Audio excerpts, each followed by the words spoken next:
Hello and welcome again to the workshop of Wood Spun Round. I'm Doug. I'm glad to have you with me today. We're going to do a couple of things, some things a little different. One, you've got an overhead view. You've never had that before, directly overhead. I was just able to fix that up and get that rigged up so that we could do that. I just got a new piece of equipment that allowed me to do that. Very simple thing, very inexpensive piece that was purchased at Walmart. Got another extra little piece to help me with doing some video, but I don't know where it is. A little remote control that works the phone camera. So anyway, what we're going to do today, if I can find my blanks, there they are. Had a friend contact me. They want my friend, his wife wants 4 small bowls. I'm not exactly sure what she's trying to tell me she's going to do with them. Something about essential oils or something, a little pot to hold them in. So this is the blank that we're going to use. Roughly 3.5 this way and this way. I've got 2 that are a little thicker, but they're going to end up about 2 inches tall. About 3 by 2 is what we're going to end up on the outside. So I want to get this started today. First thing we're going to do, well, let me show you how I typically will hold pieces like this just to get them started. This is my way. Some people will say this is not a good way to do it, but I've talked with several folks who agree with me that this is a fine way of holding rough stock so that you can get it started. You don't want to try to turn an entire piece this way, but to get things started, first thing I'm going to do is mark corner to corner, and that'll get me pretty close to center. And I only need that on one side. Why only one side? Because I don't have a point on this end, on my headstock end, to go into the wood. I've got a point on my tailstock though. So what we're going to do is we're going to bring that up fairly close, lock her down, and the little point that barely sticks out here, I'm going to put that right in the center of that X. You'll notice I got my jaws open a little bit. They're not all the way open, they're not all the way closed. But we're going to crank this down.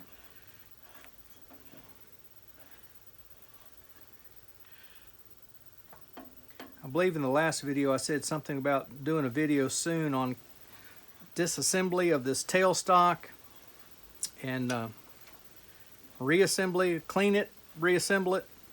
It's getting stiffer and stiffer even as I talk about it. And I suspect it's because of shavings that have gone down in this little slot here and I've not gotten them out. That's my fault. But that's a maintenance thing that has to be done from time to time anyway. So now you see I've got my wood. It's pinched in between the chuck and the tail center, this live center. And this live center does have a point. It's also got a cup, so it's holding it in 2 places, and it's pinched against there, against that chuck. There's nowhere for it to go.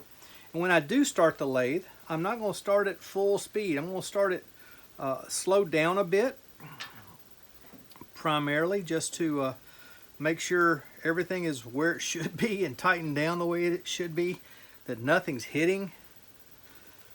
Right now there's nothing hitting. I've got my tailstock up tight. The lock is tight. Both locks are tight. Headstock's good. I'll turn this down. Get my face shield. Blow the dust out of it. It's amazing how much dust gets in here. I'm going to turn my air cleaner on as well. Got me a drink of my Diet Mountain Dew while I was away. It's over off on the side so the sawdust does not get in it. Don't know, you may be able to hear me better as well. This is a lot closer than what it usually is. All right, 500 RPMs. I'm standing out of the line of fire. Let's turn it on and just make sure we're in good shape. And we are.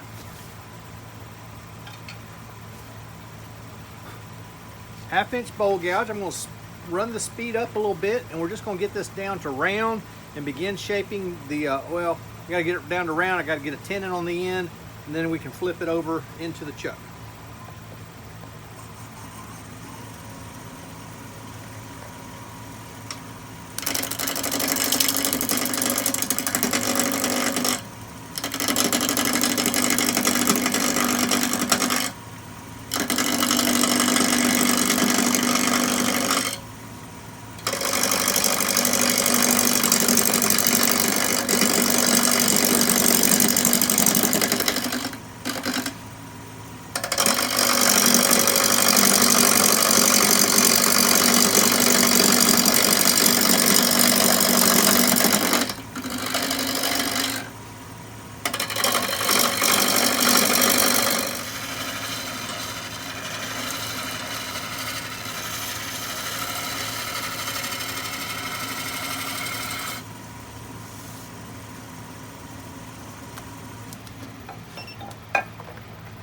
Move the tool rest. Just I don't really need to move it.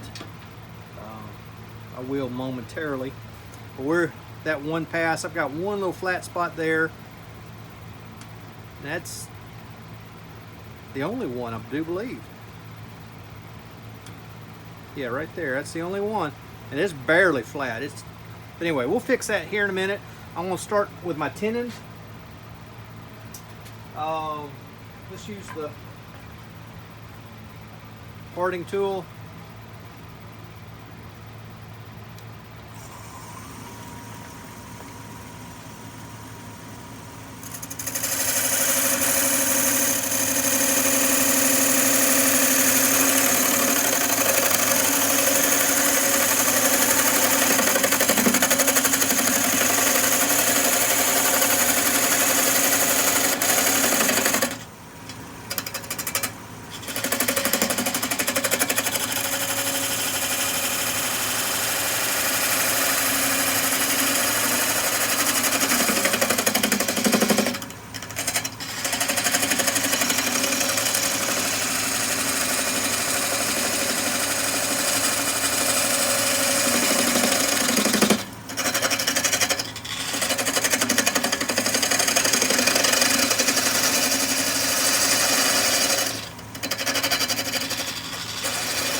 Just to shape it just a little bit, give it just a little bit of a dovetail shape. Don't need much, just barely. My particular jaws are flat on the inside, and so if I do just a tiny bit of back cut on this tenon, this outer edge out here will help.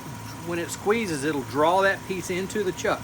So we're good to go. We're ready to flip it around now. Actually not. I could, but I'm not going to. I'm going to go ahead and round this bottom off, get it ready.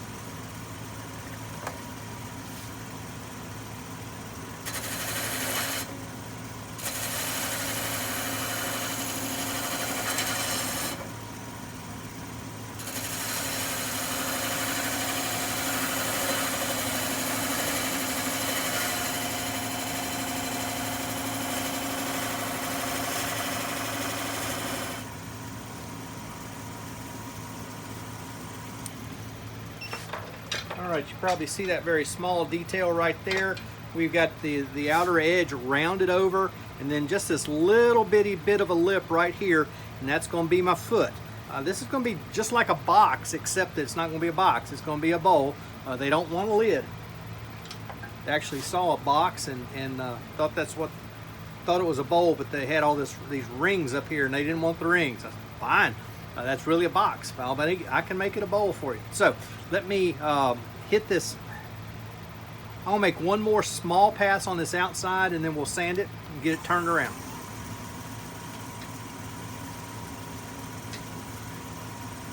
Back my tool rest off just a hair.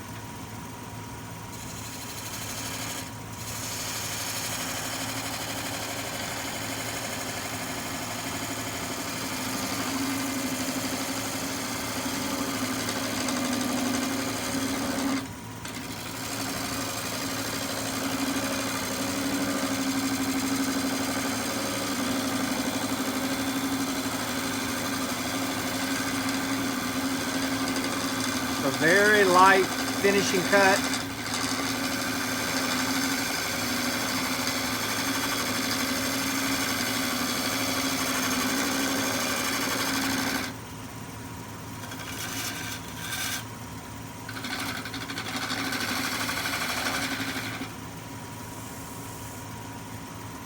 A little bit of a shear scrape, handle way down, just using the lower edge of my tool, of my gouge.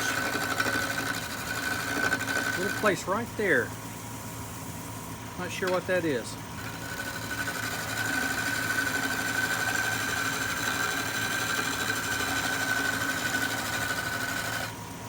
All right. Tool rest out of the way, slow the speed down.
Alright, what I've done here is marked what they asked for was the 3x2, and that's what we're working on here. I think I'm pretty close to 3 inches in diameter,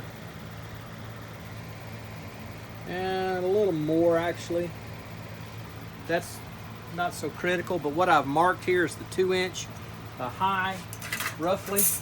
So I've got a couple of little tool marks right up here that I was trying to sand out, but then I thought, no, I got to mark that at 2 inches, and all my tool marks are above that. So what I'm going to do while I'm here, I'm going to go ahead and mark it with my parting tool.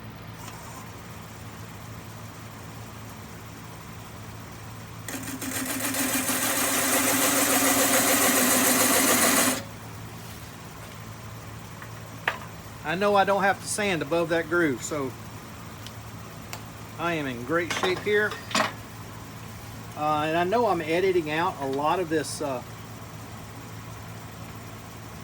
sanding process. I'm going to make a whole nother video on sanding, and so you'll be watching for that.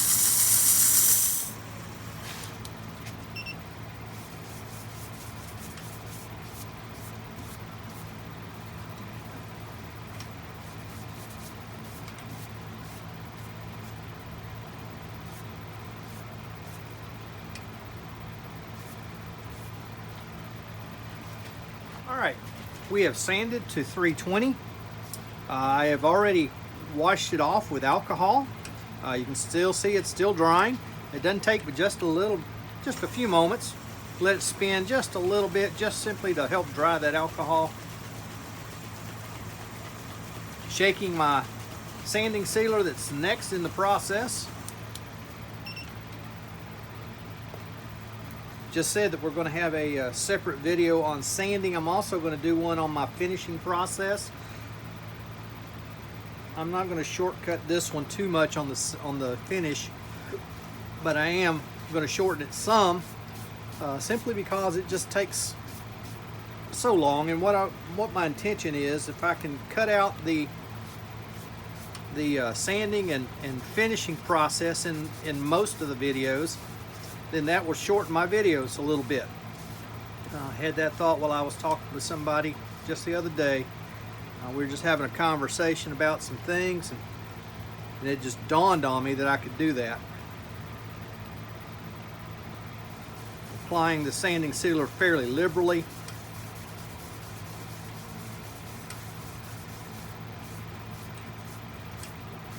As soon as we're done with this, we will come back with the abrasive paste. get that part of the process taken care of. Then we can turn this around in the chuck.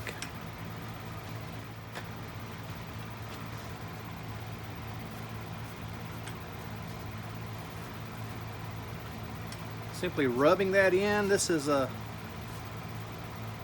shop made. I'd give you a brand name, except this is not a brand name. This is shop made. My dad, my brother-in-law, and I did this a couple years ago at Christmas.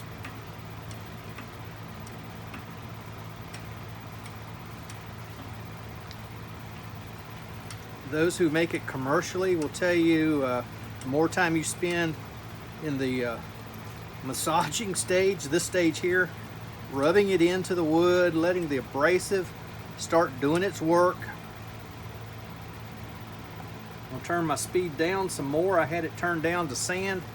I can go quite slow on this lathe, but I'm going to turn it down to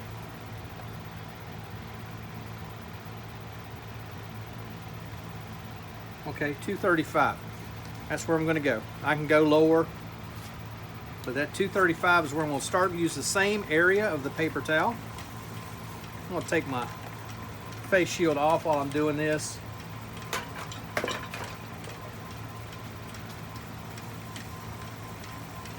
I do that, take my face shield off during this section of it so it doesn't start bothering me later.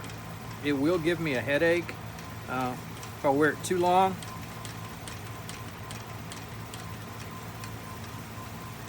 We are very, very safe right now. I'm not going to be getting it very fast. It'll look faster to you than it really is. Again, the longer we take this section of it, the better our finish will be down the road. This is why I am going to start cutting this out of most all of my videos. I'm going to do a separate video just on the sanding and finishing. Actually, it'll probably be a two-parter. One on sanding all the way through the abrasive paste, and then on the actual finish, because I want to show 2 or 3 different kinds of finish and how I apply them.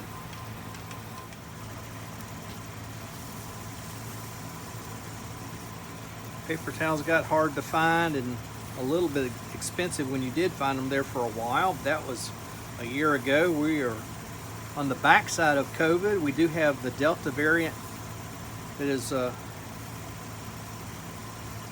rearing its ugly head right now. I'm not telling you what to do. I've been vaccinated. I also take high doses of vitamin D. Both of those seem to be of great value against this Delta variant. All right, my paper towel has come off clean. It's at 845 RPM. I'm going to speed it right on up. It's at 1645 now.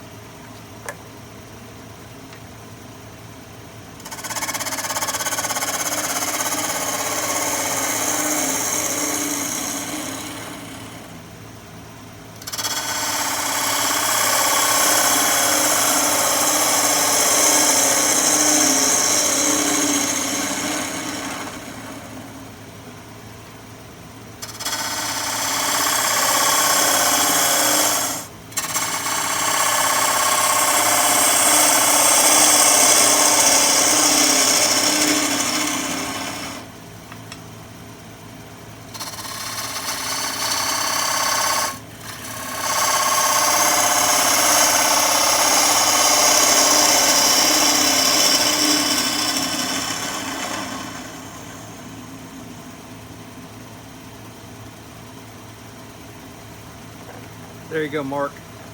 All right, at this point I'm at this edge where I want to be. And so what I'm going to do is I'm going to take just one more pass across the front. Then I'm going to establish my rim, and then I'm going to want to turn my headstock so I can work on it, and I'm going to double check to make sure you've got a good view.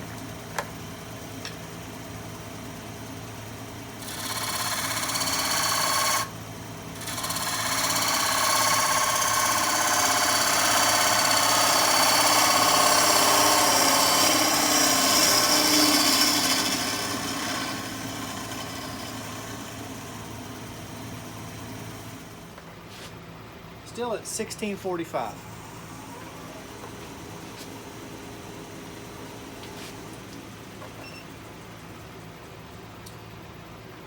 This is in grain. My grain is running in the same line as the spindle coming out of the headstock. And so honestly, to stay with to cut it with the grain, I need to kind of start from the inside out. I will probably make a pass or two from the inside or from the outside in, and then switch to the outside in or inside out. Got my tongue in backwards. So anyway, you'll see me probably go both ways, but I'm going to try to work from the inside out primarily.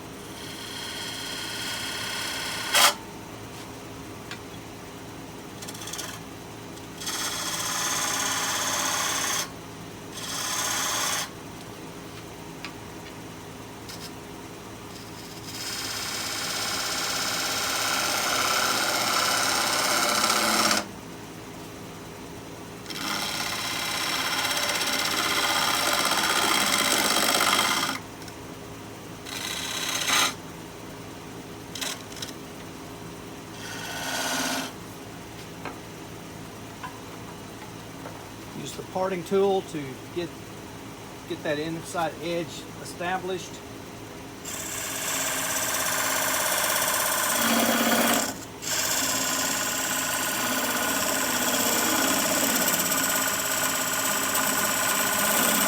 There we go.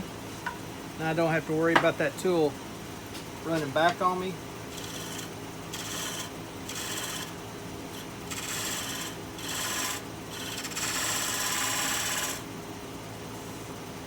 Clean that up. I'm going to round it over just a touch while I'm here.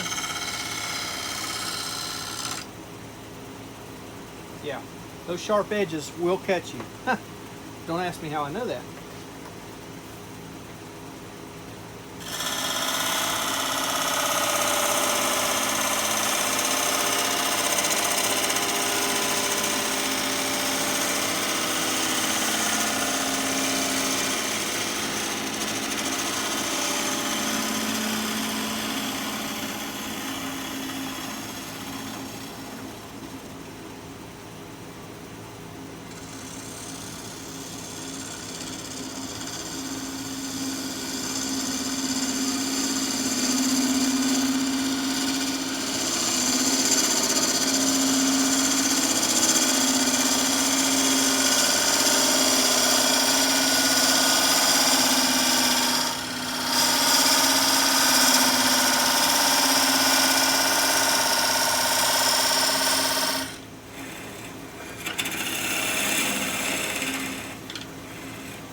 Just for curiosity, I'm going to double check my depth. I'm visually looking down this edge down to the bottom, getting my thumb right in place. I've still got half an inch, half to 3/4 of an inch to go.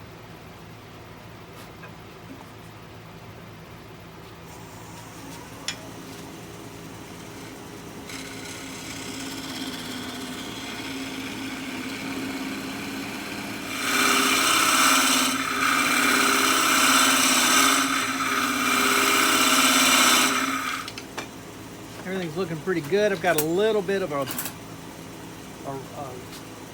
high spot in the center. I'm going to use my Easy Wood tools, the Ci0, just to kind of flatten that out.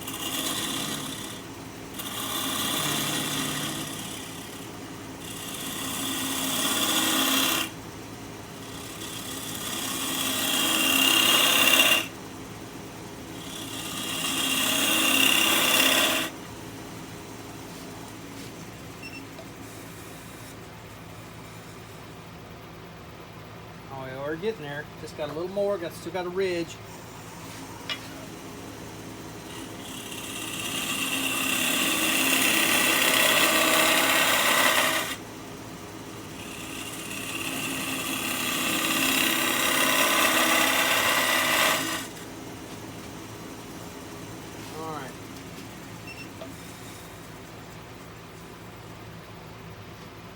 Still got this corner to take care of. The bottom's looking pretty good. I'm going to move to the smaller of my round carbides. This is the Ci3m, stands for mini. It's a much smaller carbide cutter. We'll get right down in that corner.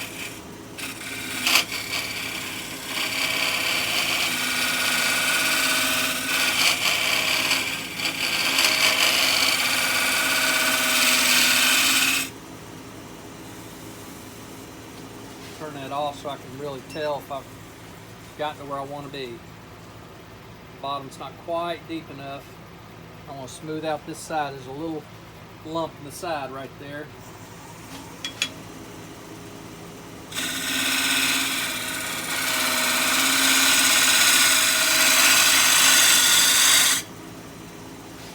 Quite slow because this small cutter can and will leave ridges if we're not real careful. In fact, I've got one fairly close here to the top. About almost half an inch down. So what I'll probably do is get that larger one, get rid of that, flatten my bottom a little better, but I'll stay out of that corner because the corner is done.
Probably saw me turn that edge up just a little.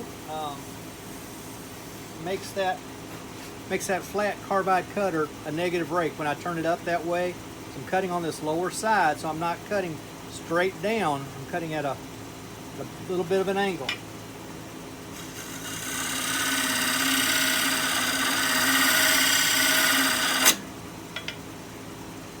I went too far into the bottom with that turned up.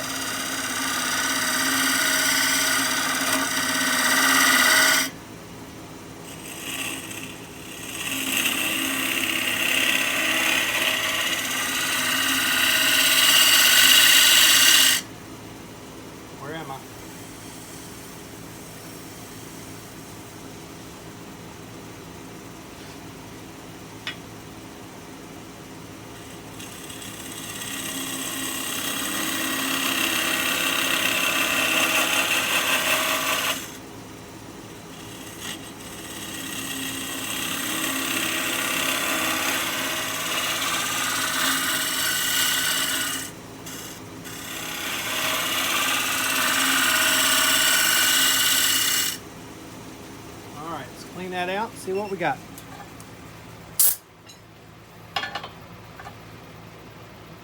I've got a little ridge about halfway down.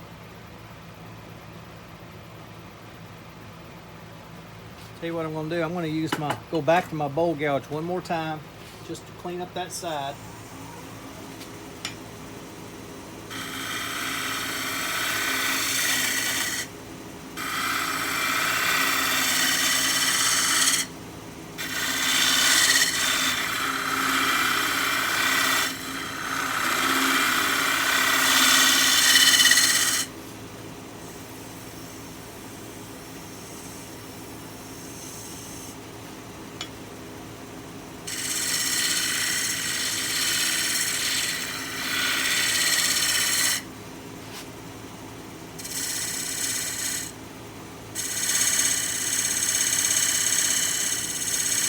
Looking for that inside edge just a hair. I think we're ready for sandpaper.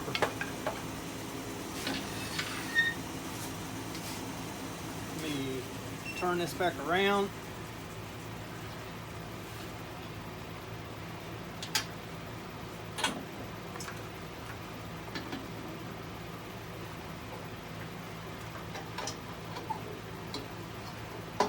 Turn my speed down.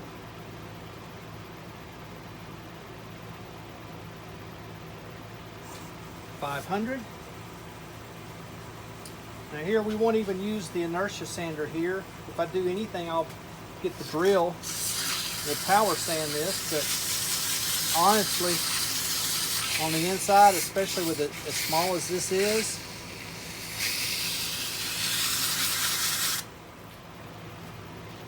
you've done the same process: alcohol, sanding sealer, the abrasive paste, and it's been buffed off. Now we're ready for the first coat of Hampshire Sheen toy and food safe gloss finishing wax. We'll put on one coat of this, allow it to sit, then we'll buff it, and then we're going to put on a coat of the microcrystalline wax, which will give it a little bit more protection, particularly from moisture and fingerprints. This wax, this food and toy safe wax, has carnauba, which is probably the hardest wax that we know about, and are able to kind of formulate so that it's workable. Carnauba waxes are available in sticks. They're extremely hard.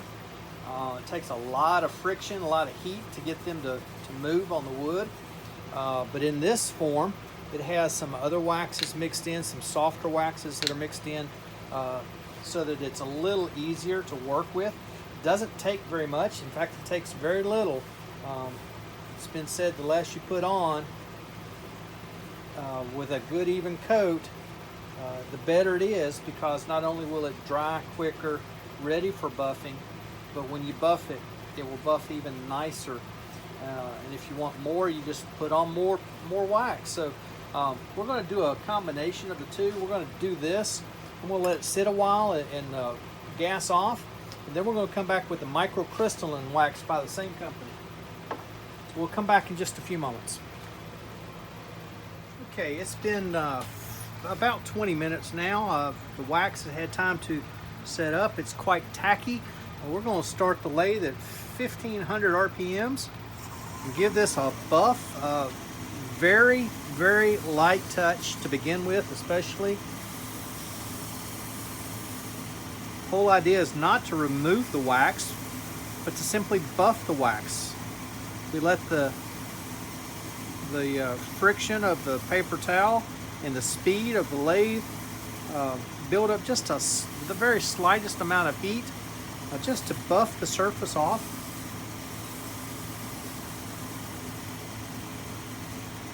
This is not going to be used for food.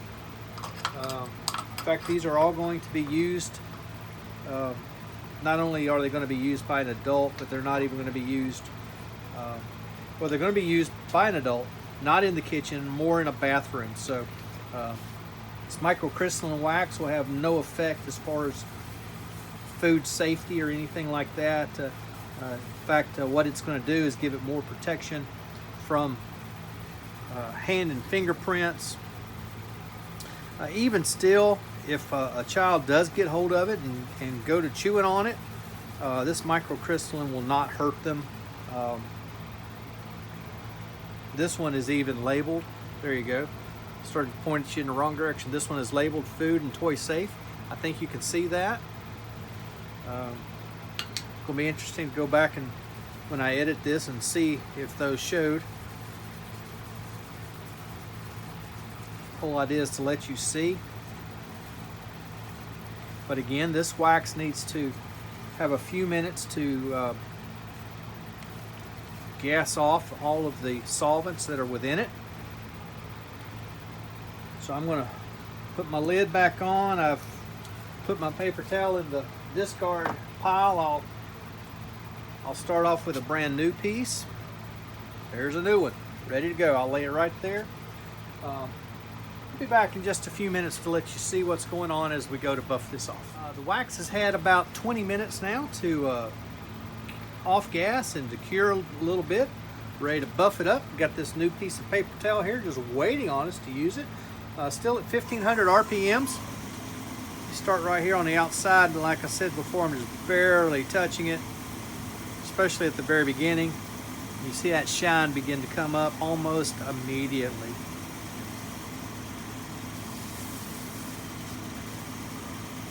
The inside a little bit.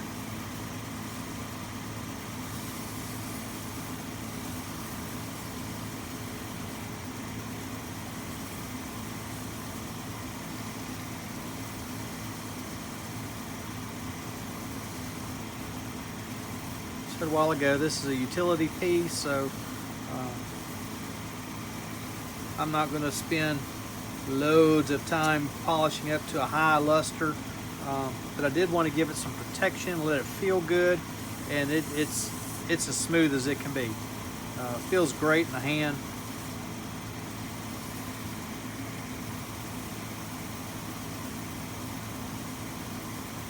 Not a long project today. I do have 3 more of these to do. I'd like to kind of want to get all 4 of them done today. I won't get them all 4 done today, but I'll get the other 3 tomorrow. I'm sure of that. This one is now complete except for taking the tenon off. I did want to show it to you. That tenon will come right off without any problem. I'll put it back on the chuck in that direction and remove that. But there you have it, just a nice little 3x2 bowl, roughly. It's not exact. What did it come out to? Well, I don't know where my ruler is, so we'll get a tape. We come out to 3 1/4 by, it's 2 inches tall because I cut the top of it off, but it's 3 1/4 wide, and that's okay. When we're talking about wood and a hand-turned item, people don't expect it to be perfectly exact. You have to give some room for the wood. The bottom is, the side is fairly thin. The bottom is still, it's about 3/8, not 3/8. It's well, maybe it might be 3/8 thick. But by the time I take the tenon off, give it a little bit of concavity, it'll be. That's a crazy word, isn't it? Once I make the bottom concave just a little bit, of course we're going to leave this. We still have this little detail right here. That's like the foot. We're going to dish it in from that, but that'll be about what they want. And like I said, they've already paid me for these, and so I need to get these made up and get them to them. I thank you for being with me today. This is Doug at Wood Spun Round, and until we get to meet again, hope you're able to spin it round. As we close out, just want to share a couple of new stickers that have come in kind of recently. A week or so ago, I got Copper Owl wood turning. Rob there at Copper Owl does a great job with turning some wood, and just does a great job. Has a maker's coin that goes in the bottom of his pieces that he hand stamps with each bowl. Wonderful work. And so you go over and like Rob and his channel. Then there's Hugh at Wouldn't It Be Nice. Hugh does a great job with segmented pins, does other things as well, but his segmented pins are just phenomenal. His creativity in doing the segmenting, but also in mimicking the work of other segmented pin turners. He does a phenomenal job. Go over and give both of these guys, Copper Owl Wood Turning and Wouldn't It Be Nice, give them a like and a subscribe, and they'll appreciate it, I'm sure, and you'll enjoy it as well. Until next time, this is Doug at Wood Spun Round.